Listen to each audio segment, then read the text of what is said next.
కొడుకు విర్రవీగుడు మాటలతోటి ఆడ తల్లులు వచ్చి మా బిడ్డల భవిష్యత్ ఏందని అడిగితే మా కోసం కన్నరా అని అడిగినప్పుడు మీకు ఆత్మగౌరవం రాలేదా?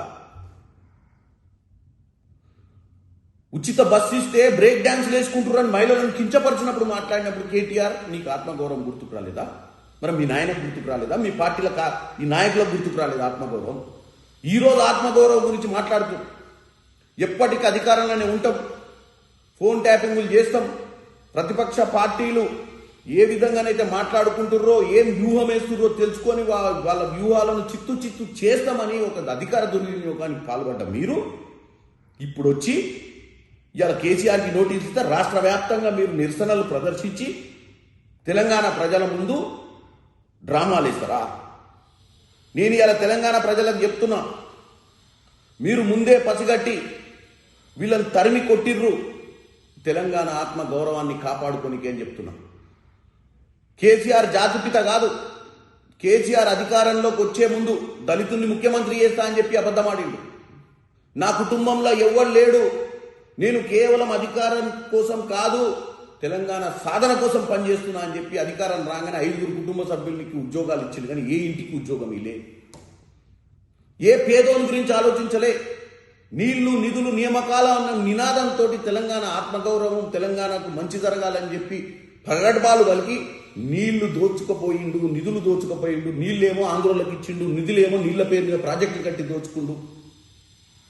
ఉద్యోగాలు లేనే లేవు. ఈరోజు వచ్చి మళ్ళీ ఈ డ్రామాలేంది? ఇవాళ తెలంగాణ ప్రజలకు తేట తెల్లం కావాల్సిందే. ఎందుకంటే ఫోన్ ట్యాపింగ్ అనేది ఒక ముఖ్యమంత్రికి సంబంధం లేకుండా ఎవరో ప్రైవేట్ వ్యక్తులు ఇజ్రాయెల్ నుంచి ఫోన్ ట్యాపింగ్ మెషినరీ తెచ్చి ఎస్ఐబి ఆఫీసులో పెట్టి, మరి ప్రభాకర్ రావు పారిపోవాల్సిన అవసరం ఎందుకు వచ్చింది? అధికారం కోల్పోగానే అంటే మేము వదిలేస్తాము పట్టించుకోమనా? అంటే మీరు అన్ని వదిలేసుకోబోతున్నారు. 6 నెలలు అటు ఇటు తప్పించుకుంటే కాంగ్రెస్ పాలకులు మమ్మల్ని మర్చిపోతారు, తప్పించుకుందామనా? ఇవాళ మీరు తెలంగాణ ఉద్యమకారుల పేరు చెప్పి ద్రోహం చేసి అధికారంలోకి వచ్చి 10 ఏళ్ళు మీరు చేసిన విధ్వంసాన్ని ప్రజలకు తెలియజేయాల్సిన పరిస్థితి వచ్చింది. కానీ మీరు దానికి భిన్నంగా ఆత్మగౌరవం, జాతిపిత, పనికిరాని మాటలన్నీ మీకు సంబంధం లేని మీరు తగిలించుకొని మాటలని చెప్పి తెలంగాణ ప్రజలకు పోయే ప్రయత్నం చేస్తున్నారు. తెలంగాణ ప్రజలు అప్రమత్తంగా ఉండాలి. ఈ డ్రామాలు, ఈ డ్రామా రావులు, ఈ అగ్గిపెట్టే రావులందరినీ కూడా మీరు గమనించండి.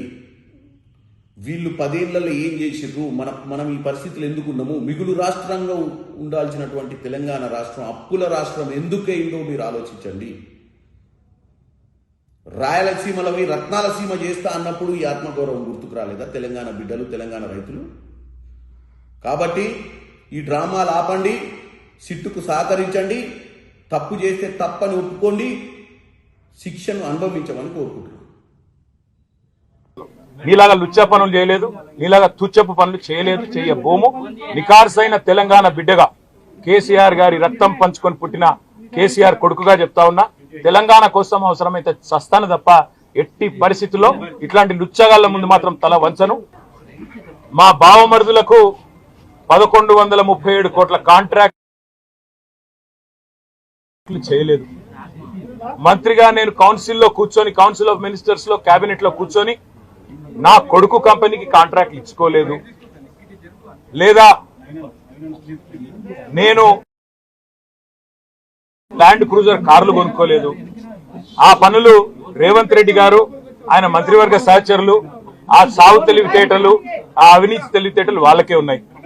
నేను 50 లక్షల రూపాయలతో ఎమ్మెల్యేలను కొనుగోలు చేయడానికి పోయి దొరికిపోయిన దొంగను కూడా కాదు. నేను నిఖార్సైన తెలంగాణ బిడ్డను.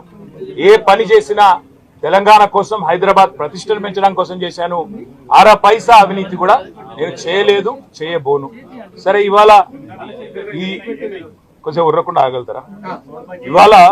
ఇవాళ కొంతమంది అర్థమయ్యి కాని వాళ్ళు, తెలిసి తెలియని వాళ్ళు ఏదో కొంత బురద జల్లి తాత్కాలికంగా మీడియా మేనేజ్మెంట్ ద్వారా రాజకీయ పబ్బం గడుపుకోవాలనుకునే కాంగ్రెస్ వాళ్ళకి నేను చెప్పేది ఒకటే, నిజం నిలకడ మీద తెలుస్తుంది. మీరు ఇవాళ చల్లే బురద ఎట్టి పరిస్థితుల్లో మా దృష్టి ఏదైతే కేంద్రీకరించబడిందో దాని నుంచి తప్పించలేదు. మేము మాట్లాడుతూనే ఉంటాం, కొట్లాడుతూనే ఉంటాం. గత సంవత్సర కాలంగా విద్యుత్ ఛార్జీలు పెంచవద్దని కొట్లాడింది టీఆర్ఎస్. లగచర్లలో నువ్వు రైతులను జైల్లో పెడితే అడ్డుకున్నది టీఆర్ఎస్. నువ్వు హైడ్రా పేరిట ఇండ్లు కూలగొడితే అడ్డుకున్నది టీఆర్ఎస్. 6 గ్యారంటీల అమలు నువ్వు చేయకపోతే నిలదీసింది అడుగడుగున కేసీఆర్ బృందం. తప్పకుండా మా దృష్టి మేము మళ్ళించాం. నువ్వేదో నా మీద కేసు పెట్టి నన్నేదో చేసి దానివల్ల మా పార్టీ క్యాడర్ను, మా నాయకత్వాన్ని నువ్వు దారి మళ్లింపు, దృష్టి మళ్లింపు దిశగా ప్రయత్నం చేస్తాను అనుకుంటున్నావు రేవంత్ రెడ్డి. అది నీ వల్ల కాదు. ముమ్మాటికి నువ్విచ్చిన 420 హామీలు ప్రశ్నిస్తూనే ఉంటాం. నువ్వు ఎన్ని కేసులు పెట్టినా ఇది కాదు, ఇంకో 100 పెట్టుకో, ఇంకో 1000 పెట్టుకో.